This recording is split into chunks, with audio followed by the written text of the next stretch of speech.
आज हम लोग MS वर्ड के व्यू टैब को देखते हैं कि व्यू टैब के अंतर्गत जितने भी ऑप्शन आते हैं उनका इंडिविजुअल वर्क क्या होता है। जैसे व्यू टैब में document view, show, zoom, window, micro, section block tab है। तो पहला देखते हैं प्रिंट लेआउट। डॉक्यूमेंट व्यू से प्रिंट लेआउट व्यू मतलब देखना, मैंने कोई डॉक्यूमेंट लिख दिया। अब प्रिंट लेआउट व्यू जो होता है वो हमारा बाय डिफ़ॉल्ट व्यू होता है। जब हम MS वर्ड को खोलते हैं तो वो प्रिंट लेआउट व्यू में ही होता है और इसी व्यू में काम करना चाहिए, क्योंकि इसमें हमारा रूलर लाइन, हॉरिजॉन्टल और वर्टिकल, प्लस हॉरिजॉन्टल और वर्टिकल स्क्रॉल बार दोनों का दोनों हमको दिखाई देता है, जिससे हमको डॉक्यूमेंट तैयार करने में कोई प्रॉब्लम नहीं होता। फुल स्क्रीन रीडिंग व्यू क्या होता है कि अगर हमारा डॉक्यूमेंट मल्टीपल पेज पे हो तो हम इसको एक साथ अगर बुक की तरह देखना चाहे तो फुल स्क्रीन रीडिंग व्यू लगा देंगे तो हमारा ये बुक के पेज की तरह ओपन होकर डॉक्यूमेंट आ जाएगा। फिर यहाँ से क्लोज करके वापस आ जाएंगे। वेब लेआउट में इंटरनेट पेज की तरह होता है। जैसा कि मैंने बताया क्या कि अगर हम ऑब्जेक्ट अपने डॉक्यूमेंट में कोई ऑब्जेक्ट भी इंसर्ट करके रखा हूँ तो हमारा प्रिंट लेआउट व्यू में भी दिखाई देगा, फुल स्क्रीन व्यू में भी दिखाई देगा, वेब लेआउट व्यू में भी हमारा डॉक्यूमेंट दिखाई देगा।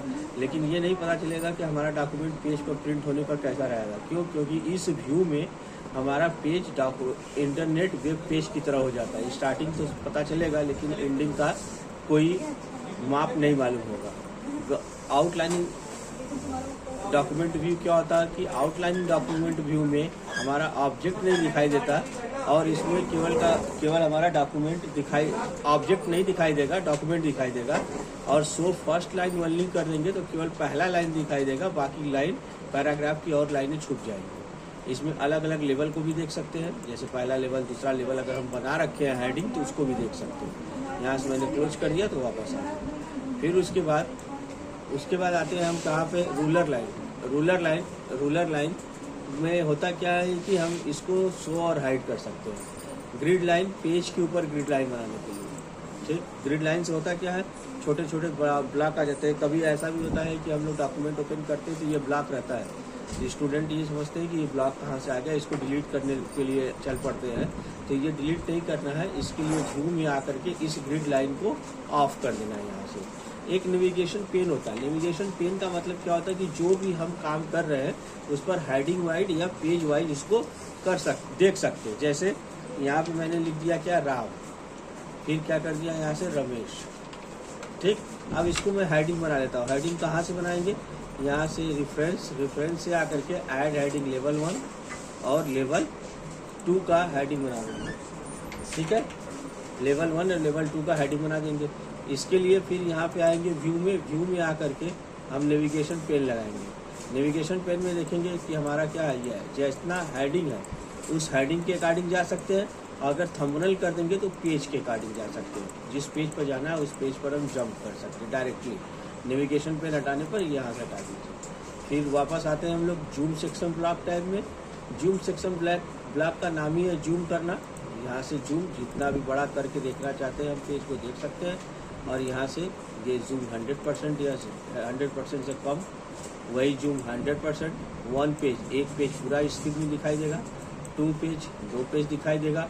और पेज विड्थ, एक पेज पूरे चौड़ाई के बराबर, पूरे मतलब विड्थ के बराबर, स्क्रीन का विड्थ और पेज का विड्थ दोनों बराबर हो जाएगा। और जो हमारा डॉक्यूमेंट आता है अगला, विंडो मतलब होता ही है कि हम लोग को नया विंडो ओपन करना या एक और इसको विंडो ओपन करना। तो इसमें दिया हुआ है न्यू विंडो का मतलब जितना भी हमारा डॉक्यूमेंट है वो एक नए विंडो में ओपन हो जाएगा। अगर देखना चाहते हैं तो यहाँ से रीस्टोर करिए, एक ये और दूसरा हमारा देखिए ये विंडो, दो विंडो हमारे स्क्रीन पर दिखाई देने लगा है। सेम कंटेंट का 2 विंडो, यहाँ भी ऊपर राम का हेडिंग होगा और यहाँ भी।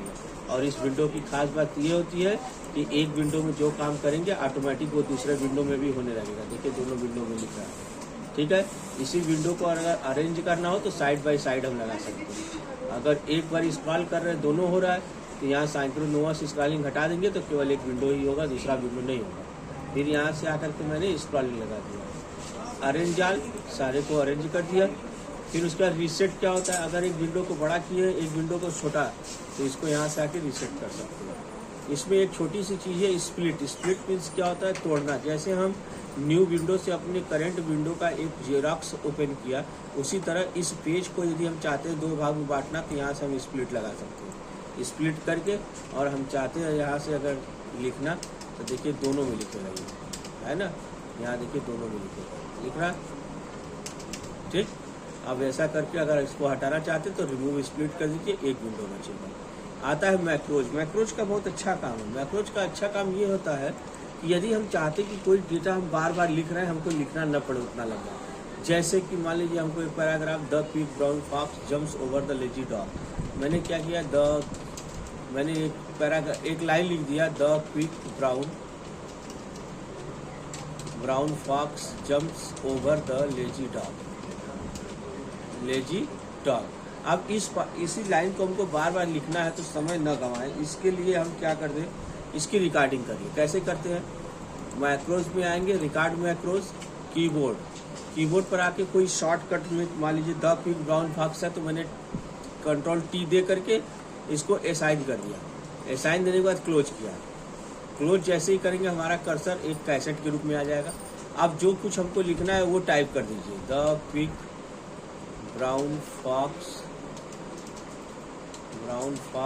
Jumps over the lazy dog. अब यहाँ से आके रिकॉर्डिंग को हम ऑफ कर देते हैं, स्टॉप हो गया। अब हमको बार बार ये लिखना है तो कुछ नहीं करना, मान लीजिए नया पेज पे लिखना है तो नया पेज लिया कंट्रोल एन से, और उसके बाद आके कंट्रोल टी, वही शॉर्टकट डालेंगे जो उसमें डाले थे, कंट्रोल टी करेंगे, लिख के आ जाएगा, लिखता हुआ चला जाएगा। ऐसा करके हम लोग व्यू टैब से काम कर सकते हैं। Thank you.